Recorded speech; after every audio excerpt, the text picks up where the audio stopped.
Sir मेरा दूसरा सुझाव है inflation linked salary revision act. Bharat में वेजेस को इंडेक्स करिए महंगाई से। वित्तीय वर्ष 18 से लेकर वित्तीय वर्ष 26 में हमने देखा कि real wages for the salaried class में 16% की गिरावट आई। ये गिरावट का मतलब इन सालों में जितनी महंगाई थी, जिस स्तर पे महंगाई बढ़ी उस स्तर पे वेजेस नहीं बढ़ी, जिसके चलते 16% की गिरावट रियल वेजेस में देखी गई। इसीलिए mandatory wage indexation formula is the need of the hour and the government must look at it. इसके चलते तमाम फॉर्मल सेक्टर्स में, corporate, shops, factories, gig workers, सबको इन्फ्लेशन इंडेक्स वेज हाइक मिलेगा। और सरकार के मुलाजिम को तो मिलता ही है, हर साल डियरनेस अलाउंस मिलता है। उसके बाद आप हर कुछ सालों में पे कमीशन लागू होता है। इससे आप 20 करोड़ आबादी, which is 45% of India's total workforce, आप उसे एड्रेस कर पाएंगे।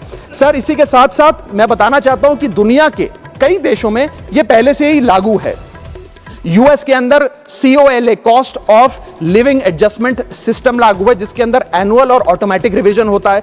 जर्मनी के अंदर हर 18 से 24 महीने के अंदर महंगाई के अनुसार सैलरी बढ़ा दी जाती है। जापान के अंदर शिंटो मेथड यूज होता है, जिसमें annual inflation index wage hike दी जाती है। और बेल्जियम में ऑटोमेटिक इंडेक्सेशन लॉ है, जिसमें क्वार्टरली बेसिस पर एम्प्लॉइज की सैलरी बढ़ाई जाती है। Sir India is one of the only countries in major economies where 85% of our formal workforce has zero statutory inflation protection. We are at the mercy of the employer discretion and our own negotiation power to raise our salaries. इसके साथ साथ मुझे लगता है कि एक minimum increase based on inflation होना चाहिए।